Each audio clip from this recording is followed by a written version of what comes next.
Welcome into Sportsmemo's Betting Podcast, NFL Every Game on the Board podcast. We got Robbie Vino, then we'll bring in Hunter Englehart. We'll hit every single NFL game starting at the top of the card all the way through the Monday Nighter. Robbie Vino, first up. Welcome into the pod. How are you? I am good on this Friday. Drew, how about yourself? I'm doing good, man. Yep, midday Friday here in Las Vegas. It's sunny, and I'm ready to get some winners in the NFL. Haven't released anything, haven't bet anything. Interested to get your opinion on some of these games. First up here, we got Carolina at Houston. Texans laying 4 at home. 47 the total, Robbie. Yeah, a big effort last week by Carolina. Backup quarterback Kyle Allen guided them to that pretty significant victory over Arizona. I mean, 18-point win, 38 points scored by the Panthers in that one. 413 yards posted, 7 per play. So really a nice offensive effort. I guess, you know, what you have to weigh here, Drew, is doing that against Arizona going to be the same as doing it against Houston and the pass rush that you'll face in Houston, as opposed to, you know, the very little pass rush you get against Arizona. And let's not forget that Arizona, of course, still playing without their top 2 cornerbacks. So it's been easy for teams to walk in and put up numbers against the Arizona Cardinals. Don't know that it'll be that way against Houston here. I prefer, you know, you look at last week's statistical line, and you see that Carolina got Kyler Murray 8 times, 8 sacks for minus 46 yards. And, you know, protecting Deshaun Watson has been a problem for the Houston Texans for quite a while now. Now, last week against a solid L.A. Chargers pass rush, Deshaun Watson, 34 pass attempts, was only sacked twice. So it looks like the upgrade there with Laramie Tunsil at left tackle, if you just chronologically go through Houston's game logs, week 1, week 2 to week 3, they're getting better at protecting him. And if he stays upright against Carolina, I think they'll have a lot of success here. Houston's weakness, aside from protecting Watson, has been their pass defense. And we'll see if Carolina can pick it apart the way they picked apart Arizona. I just have this feeling, Drew, that the step up in class here, going on the road for a second straight week, are the Carolina Panthers. And the step up in class, not only against the defensive pass rush, but against the offense that they'll see. I'm interested to see if Carolina can guard the wide receivers for the Texans. Texans had a very, very close home game in their only home game so far this year, 13-12 win. But I think they can extend here. I'm not sold on Kyle Allen as good as he was last week, and I think that's not really going out on a limb. I would think that most people would feel that way, that he had an extraordinary effort last week that probably doesn't get duplicated this week. But I think Houston will hold him to even lower than that. So I thought the line was a hair bit low in this contest. I think Houston's probably the right side. Robbie, we got Cleveland at Baltimore up next. Ravens laying 6.5 or 7, depending where you're shopping. 45 being the total. Well, I'm inclined to take the underdog, Drew. You know, I know Cleveland hasn't been tremendous so far this season. At least, let's say this, they haven't lived up to the preseason hype so far this season, but they did show a lot of guts in that game against the LA Rams last week. I mean, Baker Mayfield had them in position to potentially tie that game and send it into overtime at the end. A big sack by the Rams sort of ended that contest, but that was a game where, you know, they're a little bit outmanned. And still, with all the injuries that they have, they came through and played the L.A. very tough. It wasn't a cover, but still the 7-point loss, like I say, with a chance to tie. I thought that was pretty significant. A short work week for the Cleveland Browns. You know, you could take that into consideration. It's a divisional contest, though, which is what I take the most seriously of all of that situational stuff. And in divisional contests, we say it time in and time out, they're the most important games on an NFL schedule. And for the Cleveland Browns, if they're going to hop back into this thing, I believe it starts with a big game here against Baltimore. Not saying that they'll win, because Baltimore at home is extremely tough, and they've answered every bell so far this year. Now, I will say this. You know, last week's 33-28 loss to the Kansas City Chiefs, I think, is somewhat misleading, because they were down 33. I think they scored the last 15 points of that game. They were down pretty big in the fourth, and they rallied to get that backdoor cover. But still, 452 yards last week against the Chiefs in Kansas City. At Baltimore, like I say, they've answered the call so far this year. I just believe that the points are too much here. Power ratings suggest that the line is right on the money where it is.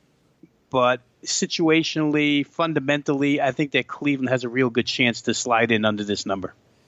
Robbie, next up in the NFC East here, we got Washington at the New York Giants. Looks like Giants laying 3 at MetLife, 48.5 the total. This is a strange one to me, Drew. We've seen solid movement on the Giants, despite the fact that Saquon Barkley is done for a while. 6 to 8 weeks, I think, was the report I read. Wayne Gallman, former Clemson running back, takes his place here. But the Giants have moved up to a 3-point favorite. And when I first looked, I thought, wow, why are they betting the Giants? Doesn't make a heck of a lot of sense. But, that's why you have power ratings, because they keep you grounded. They keep you unbiased. And my power ratings showed that with Barkley in the lineup, so, assuming that Saquon Barkley was playing this Sunday, the Giants would be 5. So -3 is the situation we're in now. 2 points for Saquon Barkley. Is that enough? I'm not sure that it is. They do everything offensive talent for the Giants. Probably leaves Daniel Jones a little bit hamstrung as far as options are concerned on that offensive side. I know rave reviews last week, great comeback against Tampa. I get all of that. But you take Barkley out of that lineup, and it changes for any quarterback, as dependent as the Giants are upon Barkley's production. Washington's going to play their third divisional game in only 4 weeks so far. Now, they lost the first 2. They lost to Philly. They got a cover. They lost to Dallas. But this is almost a desperation game for the Washington Redskins. And if they don't win here and they go 0-3 in the NFC East, not that we expect them to go to the playoffs or anything, Drew, or expect big things out of them, but in that locker room, these guys haven't given up on the season. They still expect that they can, with so many games left, can make the playoffs. So I think you're going to get a huge effort out of Washington. I definitely question the Giants without Barkley, and I even further question their defensive side of the ball, which is just a sieve right now. The Redskins, it looks like Case Keenum's going to go. There's been a lot of talk about maybe Haskins, but he doesn't show up on the injury report as of today. So I think that's a pretty good sign. Case Keenum plays here. And Washington, to me, just at this point, without Barkley, would be the better team. So I'd probably take my chances with 3 points here in the Washington Redskins. Robbie, next up, let's head to South Florida. And you brought up Laramie Tunsil and the team that doesn't have him anymore. The Miami Dolphins now catching, 14.5 or 15. And actually, the Dolphins are taking money here. We're seeing 44.5 the total in Hard Rock Stadium down there in Miami Gardens. Could this be the game the Dolphins shock the world, Robbie? Nah, I don't think so. Especially with the Chargers coming off a loss last week, Drew, they lose at home to Houston. There were some injury problems for the Chargers. That's one team that year in and year out really is snake bit by injuries. But Melvin Gordon's back on the practice field. I wouldn't expect to see him much at all here this Sunday, but down the road, they've got their guy back.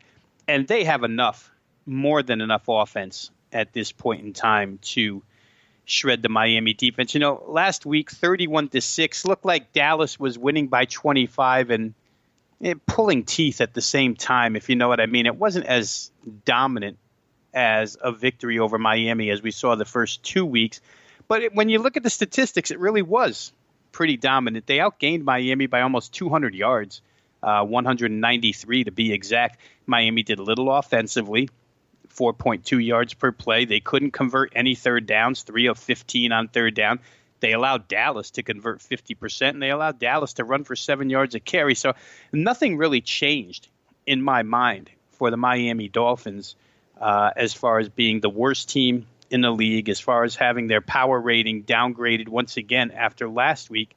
And now they catch a team. We understand the West Coast to East Coast stuff, but again, that general blanket statement type theory has gone out the window for the last few years. I mean, each one of these types of games where the West Coast team flies in to play an early start has become situational. I don't think the Chargers are bothered by it much. The only thing you could say is that if you're a numbers better, the number here is probably a little bit too high. I mean, unbiased power ratings, and I just told you that I downgraded Miami again last week off of that loss.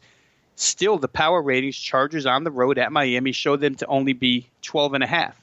And yet here they are around 15. So obviously bookmakers want Miami money, so they pad it by a couple of points. The question is, do you really see any value in taking Miami with an extra couple points against the Chargers? If you do, you're on the Dolphins side. If you don't, and you think, listen, 17's a key number, Chargers probably win this game by 17 in the vicinity of 31-14, something like that, then you don't care about the fact that the number probably should have been established at 12.5.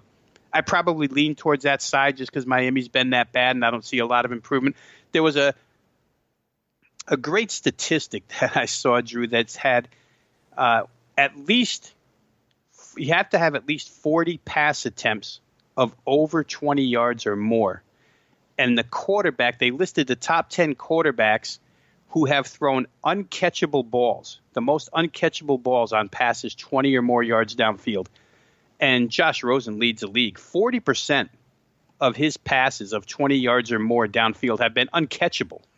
So that's not real good. I think the Chargers are probably a good side here coming off a loss. If they had been coming off a win, I might have seen it a little bit differently, but they can't afford to go down here and get off to a slow start and lose to this team. All right, Robbie. Next up, we got Oakland, the Raiders at the Indianapolis Colts, seeing 6.5 or 7. That's the Colts laying at home. 45.5 the total, Robbie. Yeah, I don't know if I could go against the Colts, Drew. I'd like to. I did last week because I thought that their injury situation was just too much to overcome. And I still don't like their injury situation. But last week against a very potent Atlanta Falcons team, they found a way to win 27-24. Now they're going to play the opposite of a potent offensive team, an impotent offensive team, in the Oakland Raiders, who have not done anything since opening night against the Broncos. And even then, that opening night offensive performance wasn't really any huge display of offense, more or less a very poor Denver team against them with their offensive play. So I'd love to take Oakland here because of the Indianapolis injuries. But again, I just don't know that it's enough to offset things. If the number gets a little bit higher, I could probably get there. I mean, without going deep into the fundamentals of this contest and just speaking from a value standpoint, I still think that Indianapolis, probably the point spread is in a good place where you can't approach the Oakland Raiders here and play them. Can you play the total over 45.5 because of the defensive injuries to Indianapolis? Maybe. I think the biggest key in this game would be the status of T.Y. Hilton. Early in the week, I had checked T.Y. Hilton as a guy who's going to be out on Sunday. And then when I read the injury report this afternoon, T.Y. Hilton, in his own words, says you'll just have to wait till Sunday and see. And a lot of other players, you would just push that off as to a player kind of taunting the media. But T.Y. Hilton plays through injury as much as anybody in the NFL, so you can't doubt him. But if he doesn't play, I'd be more than willing to play Oakland because that would take T.Y. Hilton and Devin Funchess, the top two wide receivers on this team. Funchess didn't play last week. Take him out of the lineup and leave Jacoby Brissett's, players to get the ball to their big playmakers. Leave them very, very limited. And they would probably have to lean on Marlon Mack, who played last week, banged up a little bit. So, I'd like to make a case for Oakland. You can probably hear it in my voice. I would love to make a case for Oakland plus the points. I'm just having a hard time getting there. I may still, under no circumstances will I play the Colts in that game. Robbie, we got a couple games left here. Next up, we got Kansas City at Detroit. Looks like the Chiefs 6.5 or 7, mostly 6.5s out there on the road. 55 the total. This one in Detroit. I think Detroit's been living on borrowed time the last couple of weeks, Drew. Let's just go through some things because there's been a lot made of them in the media this week. They're 2 wins, no losses, 1 tie. They're the Detroit Lions, so anytime they have a 0 in the loss column, people are amazed. And now you see a lot of articles that suggest that Detroit could have a big statement game here against the Kansas City Chiefs. But when we go back to last Sunday against the Philadelphia Eagles, a team that was thoroughly depleted at the wide receiver position and tight end position because Dallas Goedert didn't play in that game. So Carson Wentz was very, very limited in the weapons that he had. Detroit wins the game, but they just didn't stack up well at all statistically. I mean, they only gained 287 yards, allowed 373, lost that battle, didn't get 5 yards per play against an Eagles defense. Last night Philly lost 2 more defensive backs in that contest against Green Bay, but heading into that Detroit game, they were very slim in the defensive backfield to begin with. And Matthew Stafford and company didn't take a full 4 quarters worth of advantage. On a few series, they played well, but consistently, they didn't play well offensively. Like I say, I think they kind of skated on thin ice through that game, got the win. Philly, even down to the bitter end, had a chance to pull that game out, at least send it into overtime. Then if I go the week before that, they win a 13-10 game over the Chargers. Chargers came from west to east, banged up as banged up could be, and put up 424 yards on the Lions, but only 10 points. So, those numbers don't correlate either. That's 2 wins. To me, those are a couple sketchy wins, and you don't get away with that against the Kansas City Chiefs. They come in with Patrick Mahomes, and they're going to attack from the outset. They absolutely took apart what's viewed as one of the best defenses in the NFL in the Baltimore Ravens last week.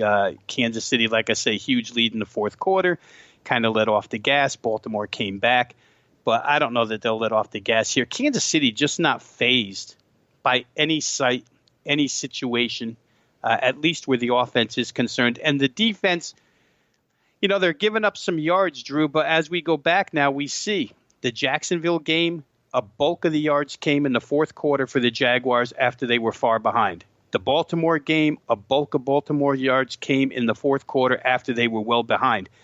For 3 quarters, Kansas City, under Steve Spagnuolo as defensive coordinator, has played better defense. So I don't think I'd be afraid to lay points here. Total's up around 55. It's been bet up a little bit. Kansas City, with this pattern of giving up points in the 4th quarter when they're far ahead, if that continues, you probably can get another over here. I think those 2 games I just mentioned went well over this total of 55.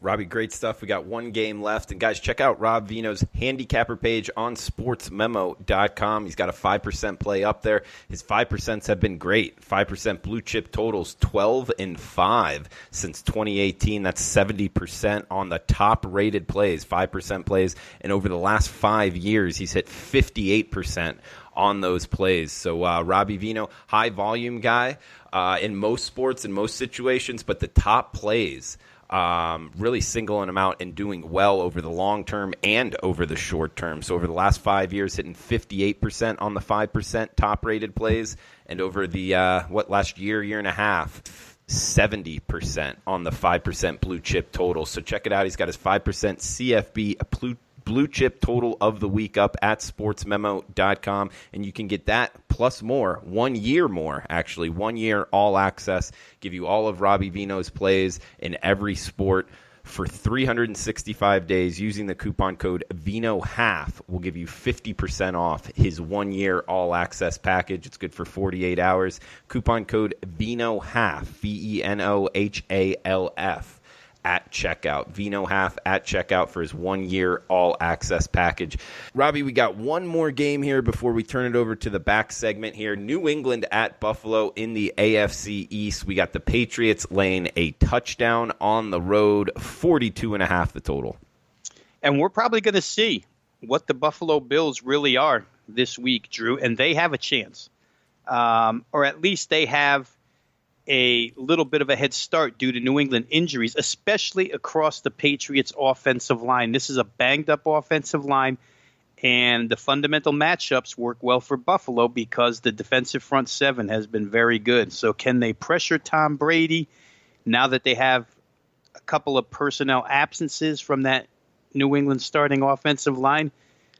If they can, life could be a little bit more difficult for the Patriots and Tom Brady, especially since when you add to that equation the possibility Julian Edelman might not play here. And when Brady's under pressure, those quick passes, those quick crossing routes to Edelman are an easy bailout. If he's not available, that bailout might not exist. The next option probably is James White out of the backfield. But the injury situation makes this game a little tougher of a handicap than maybe it would be if New England was fully healthy. If New England was fully healthy here, I think you would take a look at Buffalo's first 3 wins and say, well, maybe they're a little bit fraudulent. They beat the Jets by 1 point. They're losing 16-0, come all the way back. They beat the Giants, who can't play a lick of defense. And they have a 14-0 lead on Cincinnati last week, mid-third quarter, and let the Cincinnati Bengals come all the way back and take a 17-14 lead before they score the game-winning touchdown. So Buffalo, I don't know what to make of the first 3 wins. The one thing we can say for sure is that their defense is pretty good. I get that those three teams they've played are, somewhat bottom of the barrel NFL. But it's a divisional game. Buffalo's going to be pumped up. It would be a lot easier for New England if they were healthy. Offensive line is a really tough place for them to suffer key injuries, and that's what makes this one a hair bit difficult from a handicapping standpoint. I don't like either way as far as side is concerned. New England's come up here for years and beaten the Buffalo Bills, so you don't want to go against that freight train.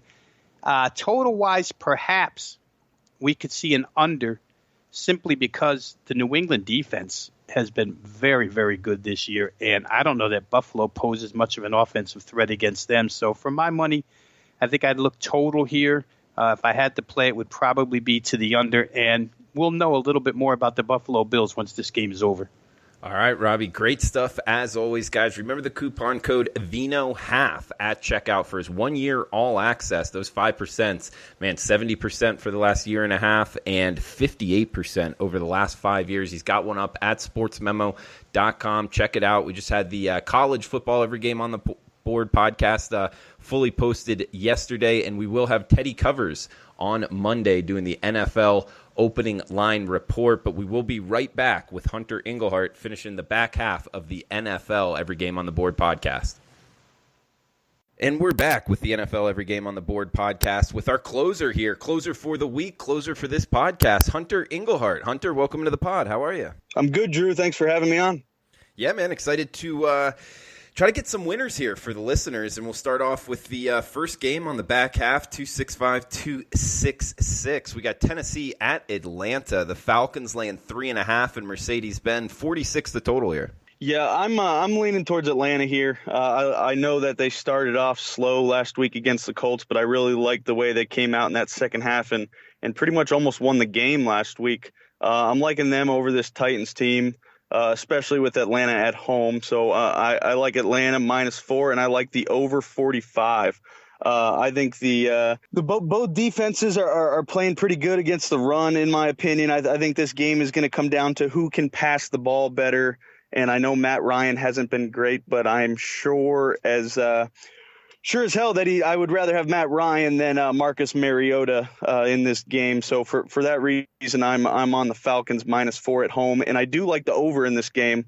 I don't think the running game is going to be a huge part. Like I said earlier, I think there's going to be a lot of passing in this game. So I think this game is going to have a lot of stoppages and time, and I think that each team is going to score a lot. I see this being a shootout, but I think Atlanta covers the -4. All right, good stuff to start off. We got 267, 268 up next, 4 p.m. Eastern, 1 p.m. Pacific kicks in this. We got Tampa at the LA Rams. We got the Rams laying 9 at home, 49 the total, Hunter. And it's tough to go against this Rams team, man. That defensive line absolutely getting after it. But laying 9, the ultimate equalizer. How would you look to go at this one?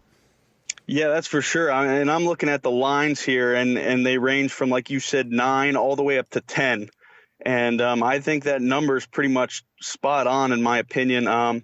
If I had to pick, I would take the Bucks plus 10, but if it's plus 9 or plus 9.5, I'm gonna have to go with the Rams. So like I said, I think that number is right spot on. The play I do like in this game is the under 49. We did see this Bucks defense is very good at controlling the running game on the opposite side. They stack that box and their front four, and they can really take away running back, as we saw that they did with Christian McCaffrey. I think Gurley's going to have a hard time getting out. I think they're going to have to involve Gurley more in the passing game in this one. But Goff hasn't been great either. I mean, we saw him, he hasn't been anything spectacular at all, passing the ball. And for that reason, I do like the under 49. This Bucs offense has been seen to hit or miss. Either Mike Evans goes off for 3 touchdowns, or their offense is pretty much non-existent. So for that reason, I do like the under 49 in this play. And depending on if you get it at 10 or 9, I think that number's spot on. So I'm staying away from sides. All right, heading out to the NFC West here. We got the Seahawks at the Cardinals. -5.5, kind of a dead number here. -5, -5.5. That's Seattle on the road. 48 the total in this one, Hunter. I like the Cardinals in this one at home. And simply because I think we think these Seahawks are a lot better than they actually are. I mean, we saw them. They didn't really look that impressive against the Saints or the Steelers or the Bengals in week 1. I mean, every game, you can see when you go back and look has been less than a touchdown in the difference in that one. But they do know how to put up points. That their defense isn't as good, and their Arizona defense isn't as good here. So I'm big on this over 48 in this one. I think it's going to be a lot of points scored. But I like Arizona at home, so I'm on the +5 for Arizona and the over 48. So you like the Kingsbury offense here in the NFL, looking to be, I guess, on Arizona plus the points plus the over. So you think this is kind of coming, kind of clicking on all cylinders at this point in the season? Yeah, and I think from what we're watching is we saw them in the first game. They really hung with a Lions team that is kind of surprising everybody. I believe this Lions team is a lot better than we thought, and they hung with the Ravens in week 2. They only lost to the Ravens by 6 points, and we saw what the Ravens did against probably the most powerhouse team in the league, the Chiefs, other than the Patriots right now. And I think this Cardinals team just got shocked last week with the Panthers. I didn't think that they were going to be ready for Kyle Allen and really didn't expect him to do that well. But I think Kyler Murray is starting to get more comfortable, and I think this Kingsbury offense is starting to work with the people that he has. So for that reason, I'm not surprised. I'm not impressed. I'm not impressed with any of these defenses in Seattle or Arizona. I think it's going to be a high scoring game, but I do like the Arizona Cardinals at home. All right, let's head to the 1:30 Pacific kicks here. We got Minnesota at Chicago, 38.5 the total. The Bears laying 2 in Soldier Field. Yeah, and we see this Bears defense, this front four is unlike anything else in the league, but the front four is going up against the best running back in the league right now, in my opinion, Dalvin Cook. Nobody can stop this guy. He's cutting back on his runs, he's running over guys. I just think this running game is going to overtake the Bears defense. And I think that Kirk Cousins, if he can get the ball out of his hands, I think he only needs a couple seconds, maybe a second and a half. And with Thielen being one of the best short route slant guys in the league, I think Thielen is going to have a huge game. And I think they're going to utilize Rudolph a lot more this game than they have this season. Rudolph really hasn't been used like he has in the past. I think this Bears front four is going to rush him hard, and Rudolph is going to be open in the middle of the field running posts and stuff like that. So I like the money line for the Vikings. Actually, I like the upset straight out, and I do like the over 38.5. I think this Bears defense is good, but I think this Vikings offense just has too many weapons with Thielen and Cook and Rudolph going to be open there over the middle. So I think this Bears team also figured out how to score a little bit last week. So I think there's going to be more points in this one than this low number of 38.5. All right, Hunter, we got Jacksonville at Denver up next. 38 the total. Denver laying 3. We got this Jags team going from sea level up to a mile high, only catching +3. I'm looking towards Denver here, man. What are you thinking in this game? Yeah, I'm with you too. I can't say I'd be looking at Denver as much if this Jacksonville key players on the defensive side were playing, but it looks like they got a couple key defenders that are not going to be suiting up for this game. And Denver's 0-3, and they've only had one home game so far in the first 3 games of the season. So this is a must win for them. I mean, their backs are up against the wall. Elway's going to have to answer some questions here if they don't get the win. So I'm on Denver with you. I really think they get it done at home with their backs against the wall, and I'm over 38 points on this one as well. All right, Hunter, we got a couple games left here. We got the Monday nighter as well, but the Sunday night game, we got Dallas at New Orleans. Cowboys laying 2.5, 47 the total in the Big Easy.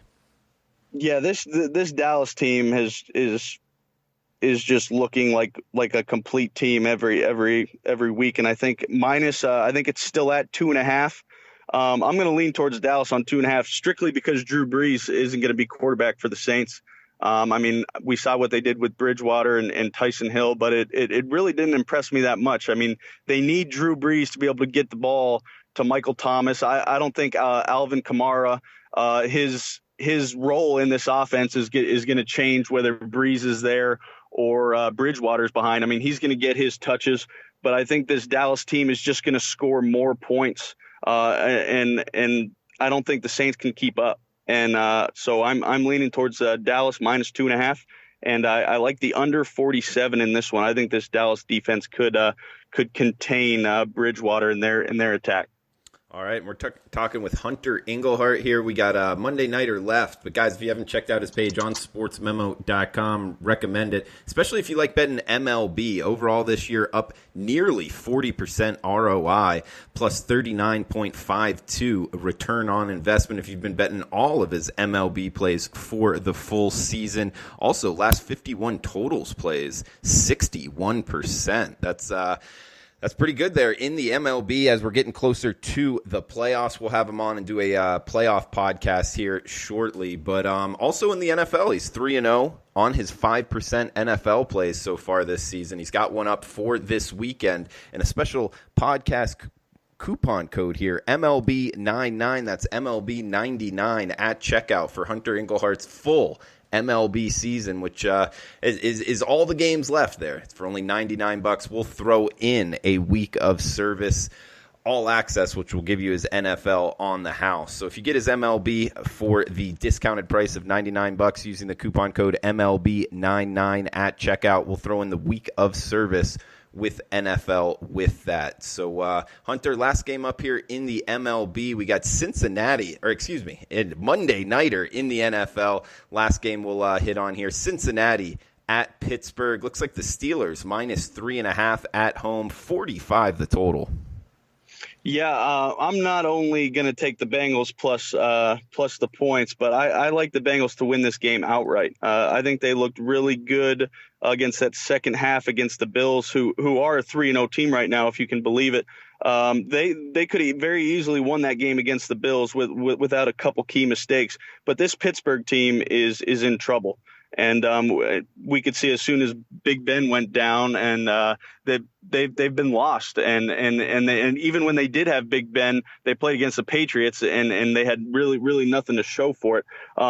4 turnovers, I think it was, in the first half last week against the 49ers, and they really only had 2 field goals to show for it. So they were given the ball 4 times and only scored a total of 6 points in that first half. So this Pittsburgh defense is a mess, and they're really struggling against the run. I think Mixon is going to have a huge game today. Not today, I'm sorry, on Monday night. So I like the Bengals to pull the upset here. The Bengals are in need of a win. They've been playing better than their record shows, in my opinion. So I'm on the Bengals, and I'm on the under 43. Nothing with Pittsburgh is impressing me at all, and I think this Bengals defense can hold its own against this Steelers attack that struggles to put up points. All right, Hunter, good stuff. And any thoughts here on MLB as we head into the playoffs? Anything, any advice you have out there for the listeners if they're looking to get involved in betting MLB down the back half here? What I would say for these last season games is if you wanna reach on some big money lines, there's going to be some teams that are favorited with the underdog numbers laying a lot of plus 200 and stuff like that. It's not a bad play if you like an underdog here, because a lot of these teams that are already in the playoffs really don't care as much about winning as they do staying healthy. So now is the time to bet underdogs, in my opinion, for full game money line.